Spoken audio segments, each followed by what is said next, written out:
Putin क्या करने वाले हैं, उनके दिमाग में क्या चल रहा है, ये किसी को नहीं मालूम। लेकिन मॉस्को से जो रिपोर्ट आई है वो ऐलान कर रही है कि पुतिन स्पेस वॉर छेड़ सकते हैं। पुतिन के टारगेट पर इस वक्त एलन मस्क का वो स्टारलिंक है जिससे युद्ध में यूक्रेन को लगातार बढ़त हासिल हो रही है। यही कारण है कि रूस के खतरनाक इरादों को देखते हुए एलन मस्क भी यूक्रेन में स्टारलिंक सर्विस को लेकर असमंजस में है। सवाल यह है कि क्या पुतिन स्टारलिंक को टारगेट करेंगे? क्या स्पेस में स्टारलिंक को नेस्तनाबूद करने का प्लान बन चुका है? इसकी एनालिसिस कर रही हमारी ये विशेष वॉर रिपोर्ट देखिए। क्या रूस यूक्रेन वॉर में वो होने वाला है जो अब तक नहीं हुआ? क्या पुतिन यूक्रेन के लोगों को यूक्रेन में ही बंधक बनाने जा रहे हैं? क्या यूक्रेन का दुनिया से संपर्क कटने वाला है? क्या यूक्रेन तन्हा, अकेला और अलग थलग पड़ने वाला है? ये सवाल, ये डर इसलिए क्योंकि उस कम्युनिकेशन सैटेलाइट पर इस वक्त सबसे बड़ा खतरा मंडरा रहा है। ये अपने खेत में 2000 मछलियां पाल के हर 6 महीने में 3 लाख तक कमा रहे हैं। आपको भी ये करना है, इनसे सीखना है तो फ्रीडम ऐप को अभी डाउनलोड कीजिए, जिसके जरिए यूक्रेन अमेरिका और नेटो देशों से जुड़ा है। सीक्रेट रिपोर्ट के मुताबिक पुतिन और उनकी पलटन की नजर अब उस कम्युनिकेशन सिस्टम पर है जो यूक्रेन में काम कर रहा है। डर ये है कि युद्ध के हर फ्रंट पर मात खा रहे पुतिन अब स्पेस वॉर छेड़ सकते हैं। रूस एलन मस्क के उस सैटेलाइट नेटवर्क को तबाह कर सकता है जिसका नाम है स्टारलिंक। यही एकमात्र ऐसा कम्युनिकेशन सिस्टम है जो इस वक्त यूक्रेन में काम कर रहा है। यूक्रेन के लोग और उसकी सेना इसी पर पूरी तरह से निर्भर है। पुतिन इस कम्युनिकेशन सिस्टम को पूरी तरह से ध्वस्त कर सकते हैं। इसका खुलासा तब हुआ जब रूसी मीडिया ने ऐलान किया कि रूसी फौज स्टारलिंक की सर्विस को पूरी तरह से बर्बाद कर सकती है।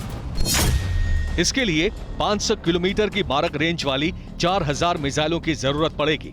रिपोर्ट के मुताबिक रूसी मिलिट्री एक्सपर्ट्स ने यह दावा किया है कि पूरे ऑर्बिट में एलन मस्क की 3000 से ज्यादा सैटेलाइट मौजूद हैं और जिन्हें खत्म करने के लिए 4000 से ज्यादा मिसाइलों की जरूरत पड़ेगी। सिर्फ रूसी मीडिया ही नहीं बल्कि एक मिलिट्री मैगजीन ने भी दावा किया है कि रूस का अगला टारगेट स्टारलिंक सिस्टम हो सकता है। स्टारलिंक पर खतरा इसलिए बढ़ गया है क्योंकि इसी के जरिए यूक्रेन की सेना और नेटो कमांड के बीच सैन्य ऑपरेशन से जुड़ी बातचीत होती है। इसी से यूक्रेनी सेना कम्युनिकेशन, सर्वेलांस और नेविगेशन करती है। इसी नेविगेशन सिस्टम से यूक्रेन रूस पर सटीक हमले कर रहा है।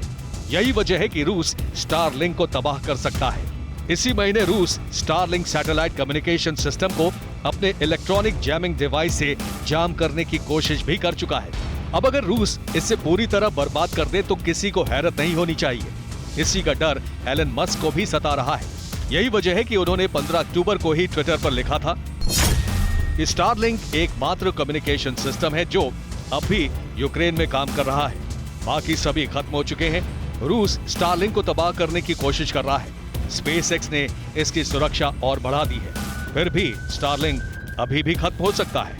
अब सवाल यह है कि क्या रूसी खतरे को देखते हुए ही मस्क यूक्रेन में स्टारलिंक की सर्विस बंद करने की तैयारी में थे? क्या इसीलिए वो फ्री में सर्विस देने के लिए कभी हाँ तो कभी ना का फॉर्मूला अपना रहे थे? ये सवाल इसलिए उठ रहे हैं क्योंकि ये वही एलन मस्क हैं जो अब तक यूक्रेन को मुफ्त में स्टारलिंक की सर्विस मुहैया करवा रहे थे। एक रिपोर्ट के मुताबिक इस साल एलन मस्क यूक्रेन को $120 मिलियन की सर्विस फ्री में दे चुके हैं।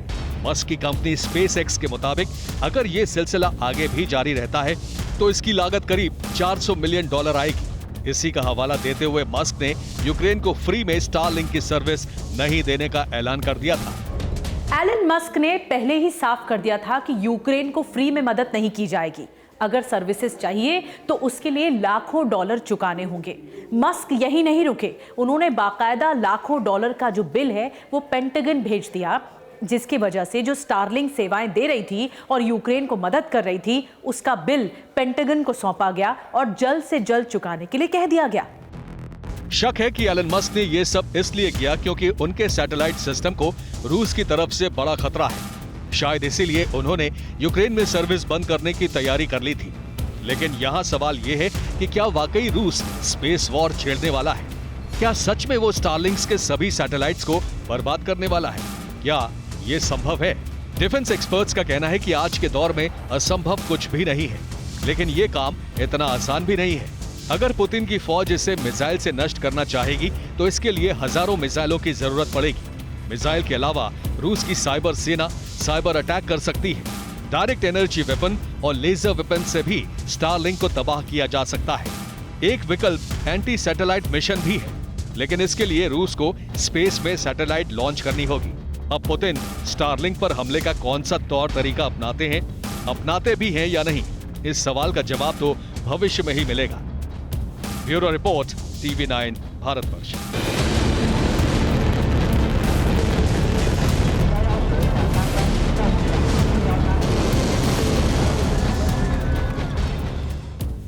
ये अपने खेत में 2000 मछलियां पाल के हर 6 महीने में 3 लाख तक कमा रहे हैं। आपको भी ये करना है, इनसे सीखना है तो फ्रीडम ऐप को अभी डाउनलोड कीजिए।